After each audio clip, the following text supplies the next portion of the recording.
काय गंमत असते की नाही, लहान असताना धोंडे उचलून उचलून लोकांना मारले देखील आहेत आणि स्वतः त्या धोंड्यांचा मार सहन देखील केलेला आहे. आणि त्याची काय मजा असते, वेगळीच मजा असते. पण तुम्हाला सांगते, मोठं झाल्यावर ना ते दगडाचे धोंडे बाजूला राहतात आणि खाण्याचे धोंडे आपल्या नशिबी येतात. नमस्कार, मी मधुराज रेसिपीमध्ये तुम्हा सर्वांचं खूप खूप खूप मनापासून स्वागत. हो, हे खायचेच धोंडे बनवते. अधिक महिना आहे की नाही, अधिक मासात जावयाला खाण्याकरता किंवा खाऊ, ॲक्च्युअल धोंडे तर नाही देऊ शकत की नाही, पाप लागतं. मग अधिक महिना हा खूप पवित्र महिना समजला जातो. जावयाला अनारसा किंवा कुठलाही जाळीदार पदार्थ, त्याचसोबत असे हे पुरणाचे धोंडे देखील मारलेने खाऊ घातले जातात. तर हे पुरणाचे धोंडे करूयात. याचं आवरण मस्त अलवार होणार, मऊ लुसलुशीत होणार, पांढरं शुभ्र होणार. यासाठी टिप्स आहेत. पुरण वाटायची अजिबात गरज नाही.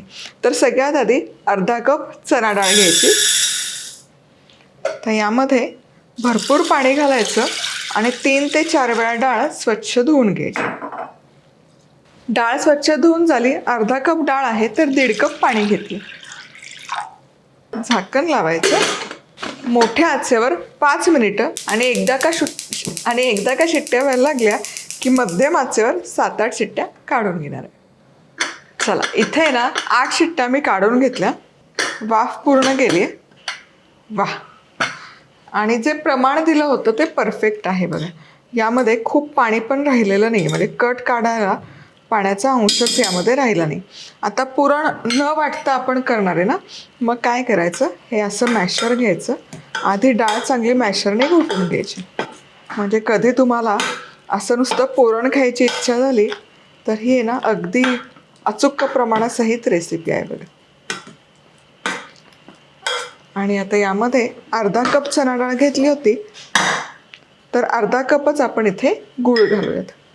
आणि हा गूळ देखील डाळीसोबत एकजीव करायचा. आता गॅस सुरू करते. हे बघा, गॅस बंद होता आणि आता हे गुळासोबत एकजीव करून घ्यायचं.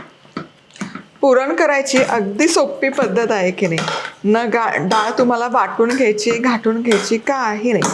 नुसतं मॅशरने मॅश केली की छान शिजते. आता गूळ छान विरघळला आहे बघा. डाळ गरम असल्यामुळे गूळ पटकन विरघळतो आणि हे मिश्रण आता हलकंसं पातळ झालं आहे. आता हे तोवर शिजवायचं जोवर हे हलकं घट्ट नाही होत तोवर.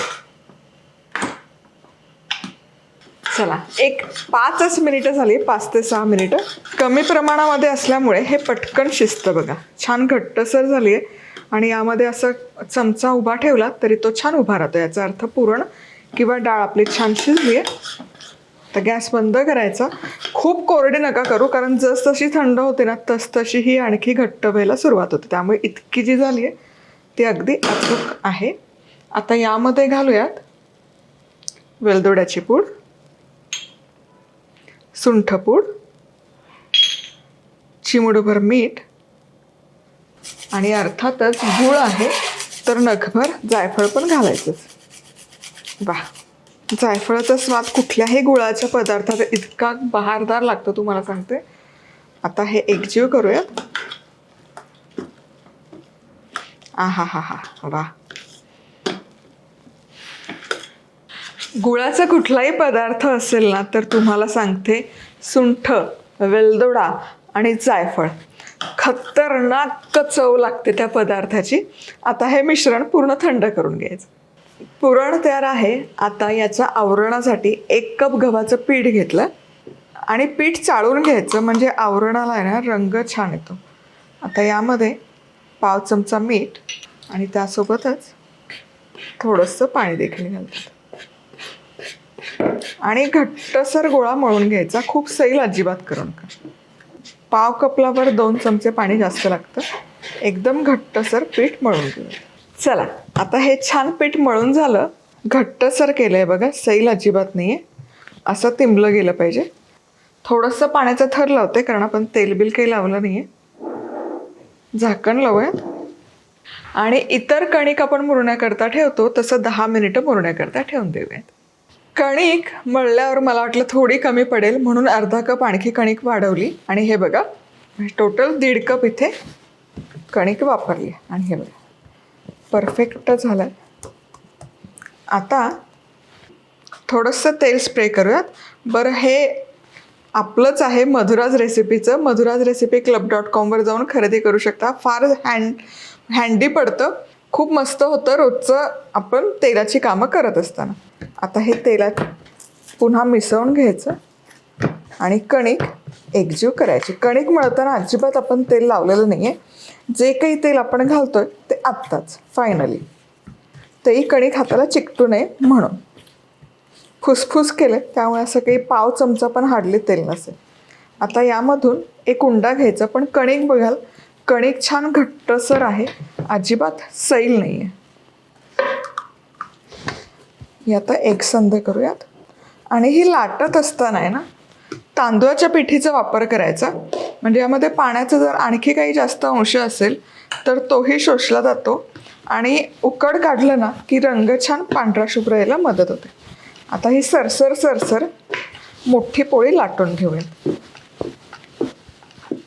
म्हणजे काही काही किचन टूल्स आहेत ना, ते अगदी म्हणजे किचन अपग्रेड करण्यासाठी फार युजफुल होतात. त्यातलाच हे का माझा ऑइल डिस्पेन्सर आहे. डिस्पेन्सर म्हणून पण वापरू शकता, स्प्रे म्हणून पण वापरू शकता. सॅलडला, डोसा करताना, पराठा करताना वाटीमध्ये तेल काढायची गरज नाही, फुसफुस केलं की काम झालं. आणि ही पोळी आहे ना, जितकी पातळ लाटता येईल तितकी लाटून घ्यायची. चला आता हे बघा, एकदाच पीठ लावलं, पुन्हा काही पीठ लावायची गरज पडलीच नाही. पोळी छान लाटून झाली. आता याच्या पुऱ्या करून घ्यायच्या. मी लहान लहान उंडे करते, खूप मोठे करत नाही आहे, त्यामुळे छोटीशीच पुरी करते. कारण खूप मोठा उंडा पण खायला बोर होतं.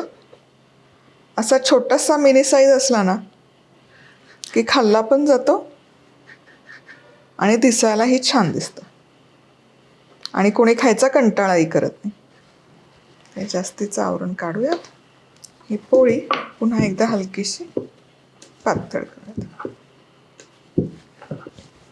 आता ही एकसारखी पातळ झाली की हे पुरण जे आपण तयार केलं आहे हे यामध्ये भरायचं आणि हा उंडा बंद करून घ्यायचा. मोदक कसं आपण करतो अगदी तसं. वाह, हे बघा छान गुळगुळीत झाला की नाही उंडा. चला आणखी एक दाखवते. हे असं म्हणजे मोठे मोठे उंडे धोंडे तुम्ही करू शकतात, पण छोटे धोंडे खायच्या दृष्टीने अगदी बरे पडतात आणि मग बरोबर 33ही करता येतात आणि खाणारी मंडळी पण आवडीने घेऊन पटकन उचलून खातात. हे झाले की नाही. ही खालची बाजू आहे, ही व्यवस्थित बंद करूयात. हा पुढचा धोंडा देखील तयार. सोपं आहे की नाही. आणि मिनी मिनी धोंडे, खरंच सांगते, पेढ्याच्या आकाराचे धोंडे केले की सगळे पटकन उचलून आवडीने खातात आणि मग जे प्रमाण आपल्याला लागतं 33, ते बरोबर 33 करणं पण सोपं जातं. आता सगळेच हे धोंडे मी भरून घेते. छोटी पुरी एकसारखं करून घ्यायचं, म्हणजे काय होतात ना, धोंड्यांचा आकार बदलत नाही. हलक्या हाताने जसा मोदक आपण बंद करतो तसं हे बंद करायचं, है ना, गोलाकार देऊन घ्यायचं. चला आता सगळे धोंडे तयार करून घेतो. जेवढे धोंडे तयार आहेत ना तेवढे असे आपण वाफवायला ठेवूयात. तर जे प्रमाण घेतले, अर्धा कप चणा डाळ आणि गव्हाचं पीठ, यामध्ये जवळपास 60पेक्षा जास्त धोंडे तयार होतात. आत्ता जेवढे तयार आहेत तेवढे मी ठेवते आणि मग उरलेले पुन्हा वाफवूयात. आता हे तयार धोंडे काहीजण तळून करतात किंवा वाफवून केले तरी चालतात. मी मात्र वाफवून करते. तर आता स्टीमरमध्ये पाणी गरम करायला ठेवलं आहे. चाळणीत वाफवून घेतले तरी चालतील. झाकण लावायचं. फक्त 5 मिनिटं वाफवायचे. 5 मिनिटाच्या वर जास्त वेळ लागत नाही, कारण पिटुकलेच आहेत, खूप मोठे मोठे आपण केले नाही आहेत. चला इथे बरोबर 5 मिनिटं हे वाफवून घेतलं आणि आता चेक करूयात. गॅस बंद करते. हे बघा, एकूण एक उंडा मस्त फुलला आहे, पांढरा शुभ्र झाला आहे, रंगही त्याचा अजिबात बदललेला नाही. आता हा थंड होऊ द्यायचा आणि मगच सेपरेट करूयात किंवा काढूयात. नाहीतर आता आहे ना जरा स्टिकी असतो, चिकटून बसतो. धोंडे तयार आहेत. दिसतात की नाही मस्त सातारी कंदी पेढ्यासारखे, पण पेढे नाही आहेत. आणि तुम्हाला म्हणलं ना छोटे छोटे पिटुकले केले ना की खायला बघा.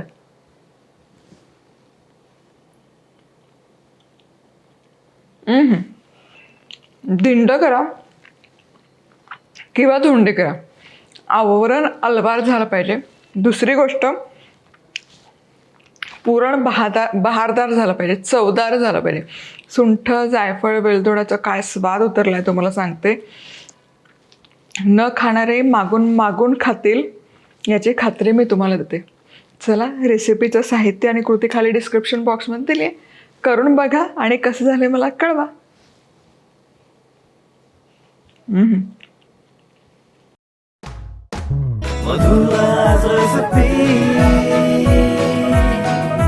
मधुराज रेसिपी, महाराष्ट्राची अस्सल चव.